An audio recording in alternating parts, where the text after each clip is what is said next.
ये बेटा, तुम हमें रमजान के महीने में यहाँ अम्मी जान की तरफ क्यों ले आए हो?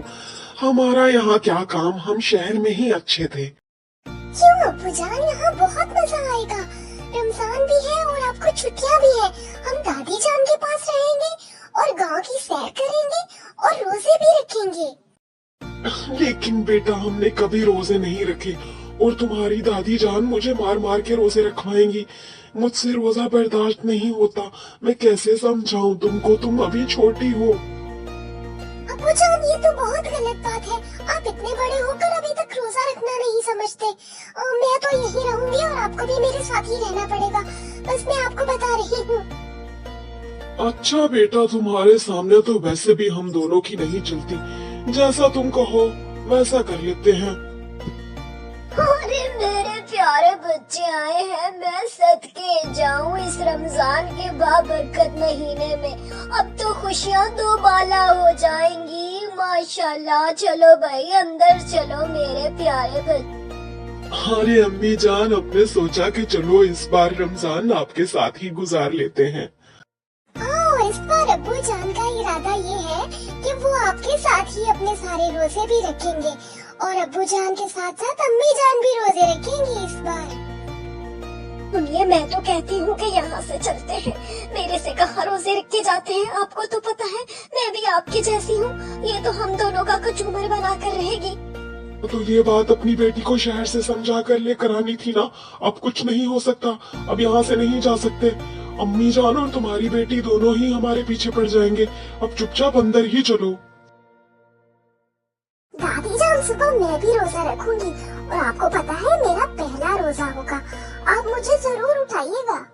हाँ क्यों नहीं बेटा, रोजा रखना तो बहुत ही अच्छी और सवाब की बात है। सब रोजा रखेंगे, तुम्हारी अम्मा अब्बा को भी रखवाऊंगी मैं रोजा। तुम देखती जाओ जरा मुझे। जान, आपने मुझे ऐसे ही उठा दिया। आपको तो पता है कि मैं कहाँ रोजा रखता हूँ। चलो अब रख ही लेता हूँ। अब तुमने हद से मेरी बात सुन लो, ये ना होकर जाकर सो जाओ। अब सहरी कर ली है, अब जाओ और जाकर नमाज अदा करो, वरना ये बेलन मेरे हाथ में तो तुम देख ही रहे हो। इससे तुम्हारा बुरा हाल कर दूंगी मैं। अभी भी मैं तुम्हारी माँ हूँ। इतने लायक काम मैं क्या करूं? अब यहाँ सोया पड़ा है और देखो जोहर की नमाज का टाइम है। अरे उठो, जोहर की नमाज का वक्त हो गया है। जाकर नमाज पढ़ के आओ। सिर्फ रोजा ही नहीं रखना होता, नमाज भी पढ़नी होती है। हाँ अम्मा, जा रहा था, आँख लग गई। इसको मैंने नमाज पढ़ने के लिए भेजा और ये अब बाहर आकर सोया पड़ा है। मैं क्या करूँ, इस लड़के का कुछ समझ नहीं आती।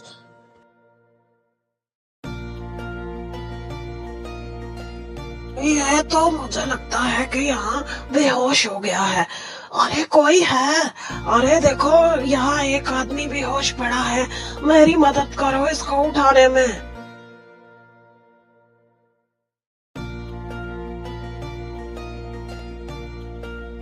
अरे बहुत शुक्रिया भाई साहब, आप मेरे बच्चे को उठाकर यहाँ तक लाए। आपकी बहुत वो तो ठीक है, लेकिन आप अपने बच्चे का थोड़ा ख्याल रखें। ऐसे बीमार था तो बाहर नहीं जाना चाहिए था इसको। हाय हाय अम्मी जान, इनको क्या हो गया? मेरे शोहर को क्या हो गया अम्मी जान? कुछ नहीं हुआ है, बेहोश हुआ है और लोग समझ रहे हैं कि ये बीमार है। अब उनको मैं क्या बताऊं कि रोजा रख के बेहोश हुआ पड़ा है। शर्म आनी चाहिए तुम दोनों को। हाँ बेटा, ये प्लेट में कुछ बनाना है तुम्हें? इफ्तारी के लिए कोई खास चीज बनाना चाहती हो?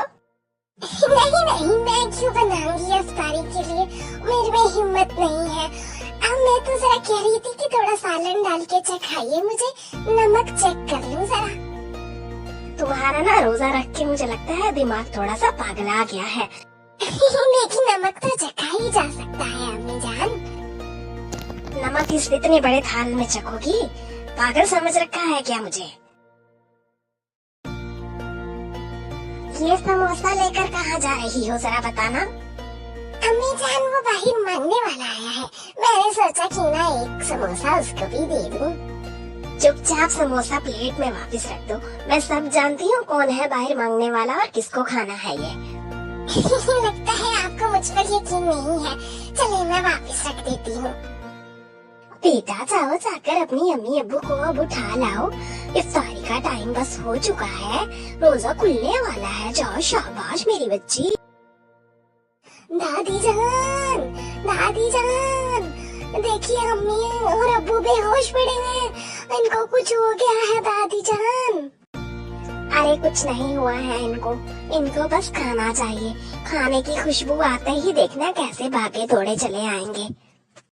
चलो भाई, आज का रोजा तो बहुत ही अच्छा गुजरा और अब कल के रोजे की तैयारी जल्दी से शुरू कर लो।